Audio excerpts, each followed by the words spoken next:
श्री कृष्ण गोविंद हरि मुरारी, हे नाथ नारायण वासुदेव।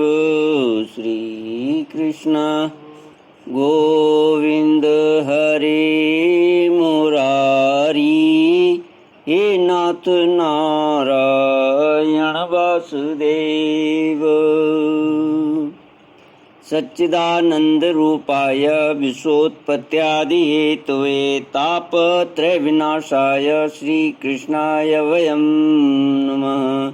सच्चिद आनंद स्वरूप परमात्मा जो सृष्टि के उत्पत्ति, पालन और प्रलयकारी हैं तथा जीवों के आध्यात्मिक आदि दैविक आदि भौतिक तापों को नष्ट करने वाले हैं, उन श्री कृष्ण भगवान को हम नमस्कार करते हैं। श्री कृष्ण गोविंद हरि मुरारी, हे नाथ नारायण वासुदेव। अथ एकादशोऽध्यायः श्रीमद्भागवत 11वां अध्याय। श्री भगवानुवाच बद्धो मुक्त इति व्याख्या गुणतो मे न वस्तुतः, गुणस्य माया मूलत्वान्न मे मोक्षो न बन्धनं।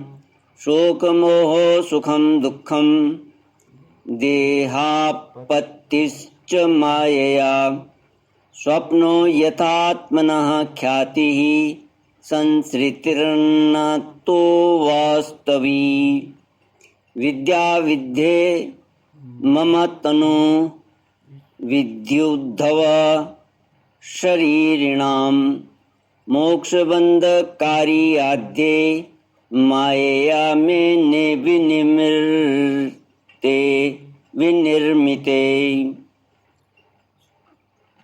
श्री कृष्ण गोविंद हरे मुरारी, हे नाथ नारायण वासुदेव।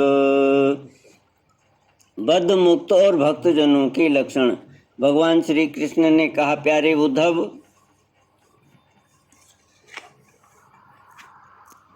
आत्मा बद्ध है या मुक्त है, इस प्रकार की व्याख्या या व्यवहार मेरे अधीन रहने वाले सत्वादि गुणों की उपाधि से ही होता है।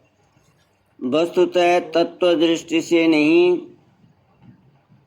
सभी गुण माया मूलक हैं, इंद्रजाल हैं, जादू की खेल के समान हैं। इसलिए न मेरा मोक्ष है न तो मेरा बंधन ही है। जैसे स्वप्न बुद्धि का विवर्त है,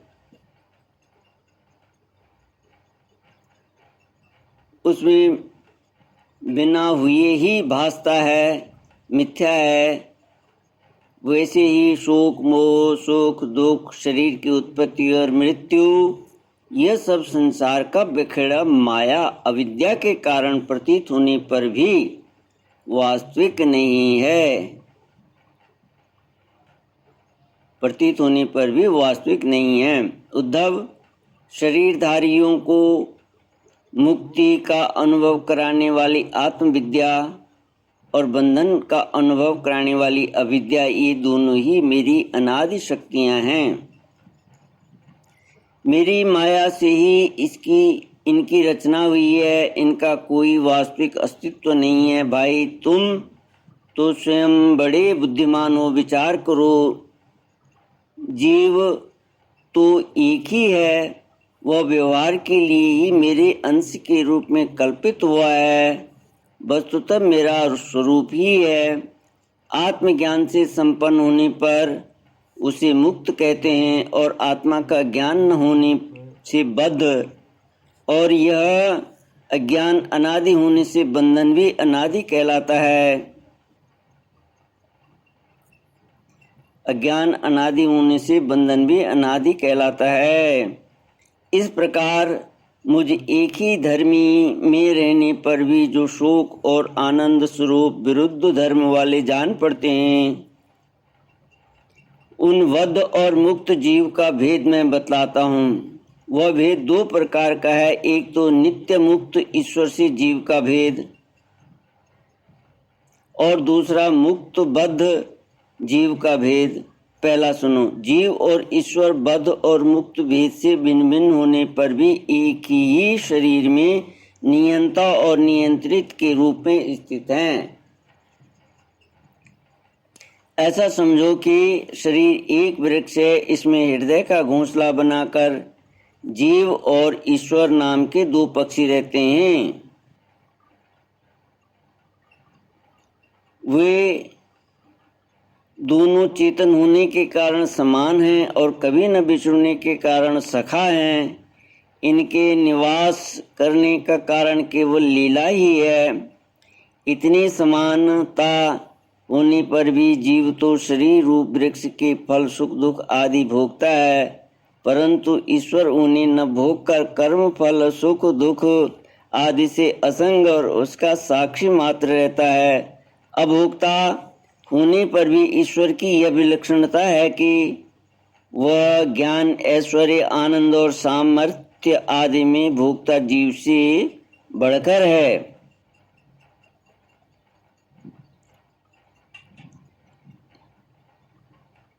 साथ ही एक यह भी विलक्षणता है कि अभोक्ता ईश्वर को अपने वास्तविक स्वरूप और इसके अतिरिक्त जगत को भी जानता है, परंतु भोक्ता जीव न अपने वास्तविक स्वरूप को जानता है और न अपने से अतिरिक्त को।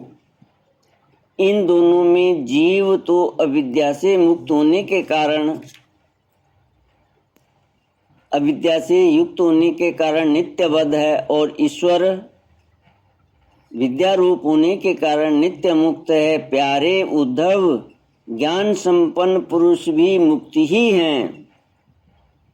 जैसे स्वप्न टूट जाने पर जागा हुआ पुरुष स्वप्न के स्मृयमाण शरीर से कोई संबंध नहीं रखता, वैसे ही ज्ञानी पुरुष सूक्ष्म और स्थूल शरीर में रहने पर भी उनसे किसी प्रकार का संबंध नहीं रखता, परंतु अज्ञानी पुरुष वास्तव में शरीर से कोई संबंध न रखने पर भी अज्ञान के कारण शरीर में ही स्थित रहता है। जैसे स्वप्न देखने वाला पुरुष स्वप्न देखते समय स्वाप्निक शरीर में बंध जाता है। व्यवहार आदि में इंद्रियां शब्द स्पर्श आदि विषयों को ग्रहण करती हैं, क्योंकि यह तो नियम ही है कि गुण ही गुण को ग्रहण करते हैं, आत्मा नहीं। इसलिए जिसने अपने निर्विकार आत्मस्वरूप को समझ लिया है वह उन विषयों के ग्रहण त्याग में किसी प्रकार का अभिमान नहीं करता। यह शरीर प्रारब्ध के अधीन है, इससे शारीरिक और मानसिक जितने भी कर्म होते हैं सब गुणों की प्रेरणा से ही होते हैं। अज्ञानी पुरुष झूठ मूठ अपने को उन ग्रहण त्याग आदि कर्मों का कर्ता मान बैठता है और इसी अभिमान के कारण बंध जाता है। प्यारे उद्धव, पूर्वोक्त पद्धति से विचार करके विवेकी पुरुष समस्त विषयों में विरक्त रहता है और सोने बैठने घूमने फिरने नहाने देखने छूने सूंघने खाने और सुनने आदि क्रियाओं में अपने को कर्ता नहीं मानता, बल्कि गुणों को ही कर्ता मानता है। गुण ही सभी कर्मों के कर्ता भोगता हैं। गुण ही ऐसा जानकर विद्वान पुरुष कर्म वासना और फलों से नहीं बनते हुए प्रकृति में रहकर भी वैसे ही असंग रहते हैं, जैसे स्पर्श आदि से आकाश जल की आर्द्रता आदि से सूर्य और गंध आदि से वायु उनकी विमल बुद्धि की तलवार असंग भावना की शान से और भी तीखी हो जाती है और वे उससे अपने सारे संशय संदेहों को काट कूट कर फेंक देते हैं। जैसे कोई स्वप्न में जाग उठाओ उसी प्रकार से इस भेद बुद्धि के भ्रम से मुक्त हो जाते हैं। जिनके प्राण, इंद्रिय, मन और बुद्धि की समस्त चेष्टाएं बिना संकल्प के होती हैं, वे देह में स्थित रहकर भी उनके गुणों से मुक्त हैं। उस तत्वज्ञ मुक्त पुरुष के शरीर को चाहे हिंसक लोग पीड़ा पहुंचाएं और चाहे कभी कोई दैव योग से पूजा करने लगें, वे न तो किसी के सताने से दुखी होते हैं और न पूजा करने से सुखी।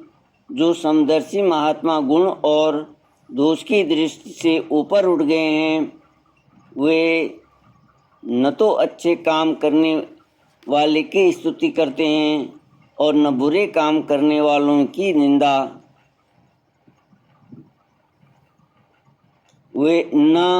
वे किसी की अच्छी बात सुनकर उसकी सराहना करते हैं और न बुरी बात सुनकर किसी को झड़कते ही हैं। जीवन मुक्त पुरुष न तो कुछ भला या बुरा काम करते हैं, न कुछ भला या बुरा कहते हैं और न सोचते ही हैं। वे व्यवहार में अपनी समान वृत्ति रखकर आत्मानंद में ही मग्न रहते हैं और जड़ के समान मानो कोई मूर्ख हो, इस प्रकार विचरण करते रहते हैं। श्री कृष्ण गोविंद हरे मुरारी, हे नाथ नारायण वासुदेव। प्यारे उद्धव, जो पुरुष वेदों का तो पारगामी विद्वान हो परंतु ब्रह्म के ज्ञान से शून्य हो, उसके परिश्रम का कोई फल नहीं है। वह तो वैसा ही है जैसे बिना दूध की गाय का पालने वाला। दूध न देने वाली गाय व्यभिचारिणी स्त्री, दूध न देने वाली गाय व्यभिचारिणी स्त्री, पराधीन शरीर, दुष्ट पुत्र, सत्पात्र के प्राप्त होने पर भी दान न किया हुआ धन और मेरे गुणों से रहित वाणी व्यर्थ है। इन वस्तुओं की रखवाली करने वाला दुख पर दुख ही भोगता है। इसलिए उद्धव, जिस वाणी में जगत की उत्पत्ति, स्थिति और प्रलय रूप मेरी लोक पावन लीला का वर्णन न हो और लीला अवतारों में ही भी मेरे लोकप्रिय राम कृष्ण आदि अवतारों का जिसमें यशोगान न हो, वह वाणी वंद्या है। बुद्धिमान पुरुष को चाहिए कि ऐसी वाणी का उच्चारण एवं श्रवण न करे। प्रिय उद्धव, जैसा कि ऊपर वर्णन किया गया है, आत्म जिज्ञासा और विचार के द्वारा आत्मा में जो अनेकता का भ्रम है उसे दूर कर दे और मुझ सर्वव्यापी परमात्मा में अपना निर्मल मन लगा दे तथा संसार के व्यवहारों से उपराम हो जाए। यदि तुम अपना मन पर ब्रह्म में स्थिर न कर सको तो सारे कर्म निरपेक्ष होकर मेरे लिए ही करो। मेरी कथाएं समस्त लोगों को पवित्र करने वाली एवं कल्याण स्वरूपिणी हैं। श्रद्धा के साथ उन्हें सुनना चाहिए। बार बार मेरे अवतार और लीलाओं का गान, स्मरण और अभिनय करना चाहिए। मेरे आश्रित रहकर मेरे लिए ही धर्म, काम और अर्थ का सेवन करना चाहिए। प्रिय उद्धव, जो ऐसा करता है उसे मुझ अविनाशी पुरुष के प्रति अनन्य प्रेम भक्ति प्राप्त हो जाती है। सत्संग लब्ध्या भक्त्या मयि माम स उपासिता सवे में दर्शितम सद्भिरंजसा विंदते पदम। भक्ति की प्राप्ति सत्संग से होती है। जिसे भक्ति प्राप्त हो जाती है वह मेरी उपासना करता है, मेरे सानिध्य का अनुभव करता है। इस प्रकार जब उसका अंतःकरण शुद्ध हो जाता है तब वह संतों के उपदेश के अनुसार उनके द्वारा बताए हुए मेरे परम पद को, वास्तविक स्वरूप को सहज में ही प्राप्त हो जाता है। श्री कृष्ण गोविंद हरे मुरारी, हे नाथ नारायण वासुदेव। ओम पूर्णमद पूर्णमिदं पूर्णात् पूर्णमुदच्यते पूर्णस्य पूर्णमादाय पूर्णमेवावशिष्यते। ओम शांति शांति शांति। हरि ओम। श्री गुरुभ्यो